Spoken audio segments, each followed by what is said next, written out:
देव दीपावली और कार्तिक पूर्णिमा का वो महासंयोग जिस दिन पड़ जाए उस दिन एक शमी के पत्ते और एक बेलपत्र का उपाय करना बिल्कुल भी मत भूलना। गुरुदेव ने कहा कि जो भी व्यक्ति चाहते हैं उसके सातों जन्म सातों पुश्तों तक कभी उनके घर में दरिद्रता प्रवेश ना करे, तो इस देव दीपावली अर्थात कार्तिक पूर्णिमा की दिन इस एक शमी के पत्ते और बेलपत्र का उपाय करना बिल्कुल मत भूलना। ये वो दिन होता है महाराज जिस दिन जितने भी देवी देवता होते हैं वो शिव का अनुमोदन करते हैं, वंदन करते हैं और अपने दोनों खुले हाथों से आशीर्वाद लुटाते हैं, खजाना लुटाते हैं। गुरुदेव की ही कथा से सुन करके समझ करके पूरे उपाय को बहुत आसान भाषा में बताऊंगा, परंतु उससे पहले आप सबसे बस एक छोटी सी प्रार्थना।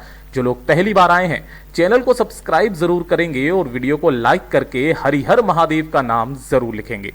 सबसे पहले बात करते हैं हमारे पहले वाले उपाय की कि अगर आपके घर में धन को लेकर के समस्या है, पूज्य गुरुजी ने कहा आपके घर में अपार धन संपदा की वृद्धि होगी। जो व्यक्ति कार्तिक पूर्णिमा के दिन इस एक शमी पत्र और एक बेलपत्र वाला उपाय कर लेता है, आपके घर में सदैव भंडार की वृद्धि होती रहेगी। उस घर में कभी भी कर्ज नहीं बढ़ सकता।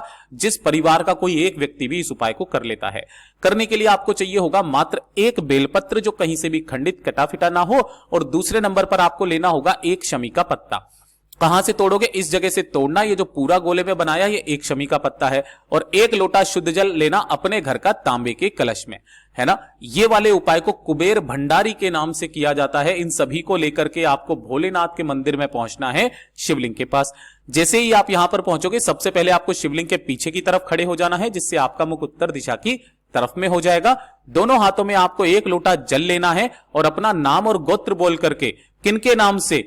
कुबेर भंडारी के नाम से, कुबेर भंडारी के नाम से एक लोटा शुद्ध जल भोलेनाथ की शिवलिंग पर समर्पित कर देना है। सबसे पहले जल समर्पित कर देने के पश्चात अपने दोनों हाथों को जोड़ करके भगवान महादेव का अनुमोदन करना, विनती करना, और उसके पश्चात जो सबसे पहले एक बेलपत्र है, इस बेलपत्र को लेना और अपनी कामना कह करके इसे आपको माता अशोक सुंदरी पर समर्पित करना है। समर्पित करने का क्या तरीका? आप हमेशा कैसे करते थे? कुछ इस तरीके से डंडी रहती थी जलाधारी की तरफ, बीच वाली पत्ती का मुख रहता था शिवलिंग की तरफ में। लेकिन इस बार इस कार्तिक पूर्णिमा के दिन जब आप करोगे तो डंडी रहेगी भोलेनाथ के मंदिर, मतलब भोलेनाथ की तरफ में, शिवलिंग की तरफ में, और बीच वाली पत्ती रहेगी जलाधारी की तरफ।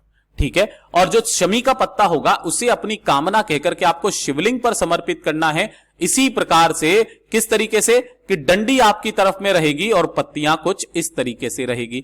जो भी व्यक्ति कार्तिक पूर्णिमा के दिन इस वाले उपाय को अपनी कामना कहकर के आ जाता है, उसके घर में कभी भी धन संपदा की कमी नहीं होती।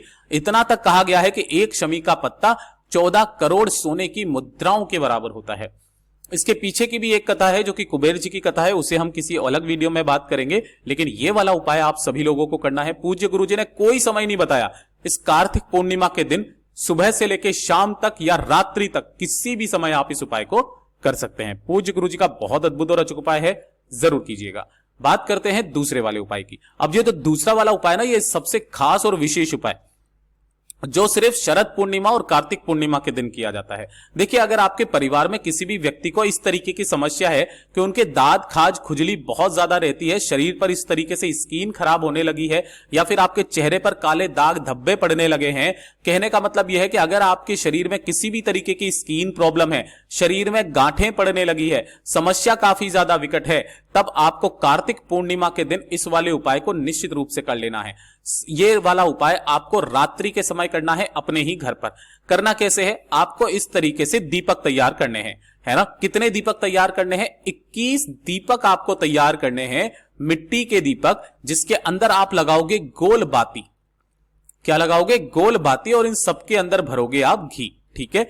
तो घी के गोल बाती के आपको 21 दीपक तैयार कर लेने हैं। इन्हीं सभी 21 दीपकों को आपको किसी भी एक प्लेट के अंदर इस तरीके से रख लेना है। अभी प्रज्वलित नहीं करना है, बस केवल आपको इन 21 दीपकों को किसी भी एक प्लेट के अंदर इस तरीके से रख लेना है। रखने के पश्चात जब रात्रि का समय आएगा, जब सूरज निकल कर, सॉरी, चंद्रमा निकल करके आ जाएगा, उस समय पर आपको अपने घर की छत पर जाना है, और छत पर जाने के पश्चात जो चंद्रमा की रोशनी है, उस चंद्रमा की रोशनी में आपको इन समस्त दीपकों को क्या कर देना है? प्रज्वलित कर देना है, जला देना है।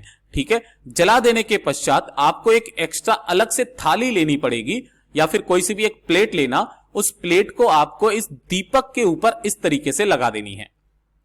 थोड़ी देर पकड़े रहोगे तो यहां पर क्या होगा, नीचे की तरफ में थोड़ी सी कालोच इकट्ठा होने लगेगी, जिसे हम लोग काजल कहते हैं, ठीक है ना। तो इस तरीके से उस कालोच को आपको इकट्ठा कर लेना है, उस कालोच को निकाल लेना है। इन दीपक जब ठंडे हो जाएं तो इनको दूसरे कामों में आप काम में ले सकते हो, बट ये जो कालोच इकट्ठा हुई है इसे किसी भी एक डिब्बी के अंदर भर लेना, और इसके अंदर आपको मिलाना होगा थोड़ा सा गाय का घी। ध्यान रखना, किसका? गाय का घी। जितना काजल है उतना ही गाय का घी मिला लीजिएगा। अब जब जिस भी व्यक्ति के साथ में इस तरीके की समस्याएं हैं, सफेद दाग धब्बे पड़ रहे हैं, या फिर आपके इस तरीके से शरीर में गांठ है, स्किन खराब हो रखी है, दांत खाज खुजली है, तो जब भी आप स्नान करेंगे तो स्नान करने के आधे घंटे पहले आपको क्या करना है, इस स्थान पर उस कालोच को लगाना है, थोड़ा थोड़ा सा डेली लगाना है, ठीक है। केवल उस दिन नहीं, डेली करना है आपको, इस तरीके से लगाना, और उसके आधे घंटे के पश्चात आपको स्नान कर लेना है, अच्छे से साफ कर लेना है। ज्यादा से ज्यादा 7 दिन आपकी वो प्रॉब्लम सॉल्व होने लगेगी। पूज्य गुरु जी का बहुत अद्भुत और अचूक उपाय है, जरूर कीजिएगा।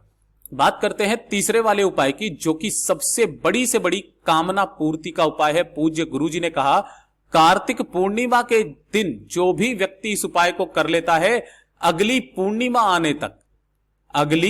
पूर्णिमा तक उसकी समस्त मनोकामनाएं, समस्त इच्छाएं पूरी हो जाती है। इतना अद्भुत और अचूक उपाय है ये।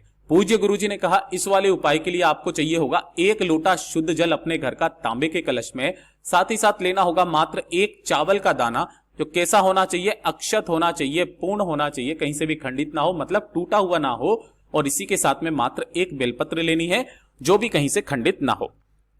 एक दीपक आपको तैयार करना है, यह करना है गाय के घी का गोल बाती का दीपक, ठीक। इन सभी को लेकर के प्रदोष काल में या फिर रात्रि में आपके घर के आसपास जो भी छोटे से छोटा ही क्यों ना मंदिर हो, भोलेनाथ के मंदिर में आपको जाना है। जब आप मंदिर में अंदर की तरफ में जाओगे तो उससे पहले पड़ेगी ये शिवालय की चौखट। इस चौखट पर आपको क्या करना है, जो दीपक लेकर के आए हो, अपनी कामना कह करके इस चौखट पर पहले आपको दीपक प्रज्वलित कर देना है, और उसके पश्चात आपको मंदिर के अंदर जाना है, शिवलिंग के पास में। यहां पहुंचकर आपको उत्तर दिशा, नॉर्थ डायरेक्शन की तरफ मुख करके खड़े हो जाना है, मतलब शिवलिंग के पीछे की तरफ खड़े हो जाना, और दोनों हाथों में सबसे पहले 1 लोटा शुद्ध जल लेना। अपना नाम और गोत्र बोल करके श्री शिवाय नमस्तुभ्यम मंत्र का स्मरण करते हुए 1 लोटा जल समर्पित करना चंद्रमौली महादेव के नाम से। किनके नाम से करोगे? चंद्रमौली महादेव के नाम से समर्पित करना। उसके बाद अपने दाहिने हाथ में 1 चावल का दाना रख करके आपकी जो भी मनोकामना है, उस मनोकामना को बोल करके महादेव की शिवलिंग पर आपको 1 चावल का दाना यहां पर समर्पित कर देना है। और इसी प्रकार इस चावल के दाने की जगह अब आपको रखना होगा अपने दाहिने हाथ की हथेली पर बेलपत्र, और अपनी कामना कहकर के चंद्रमौली महादेव का नाम लेकर इसी चावल के दाने के ऊपर आपको उस बेलपत्र को ऐसे समर्पित करना है कि डंडी जलाधारी की तरफ रहे, बीच वाली पत्ती का मुख आपकी तरफ रहे। दोनों हाथों से इस शिवलिंग को स्पर्श करके अपने हृदय की बात डायरेक्ट महादेव से कह करके वापस घर के तरफ चले आ जाना। पूज्य गुरुजी ने कहा, अगली पूर्णिमा आने तक आपकी समस्त कामनाएं जरूर पूरी होगी। पूज्य गुरुजी के सभी उपाय बहुत ही ज्यादा खास और अद्भुत है, जरूर कीजिएगा। वीडियो पसंद आए तो लाइक जरूर करना, चैनल को सब्सक्राइब जरूर कीजिएगा। मैं आपसे मिलता हूं अगले वीडियो में, तब तक के लिए ओम नमः शिवाय, हर हर महादेव, जय महाकाल।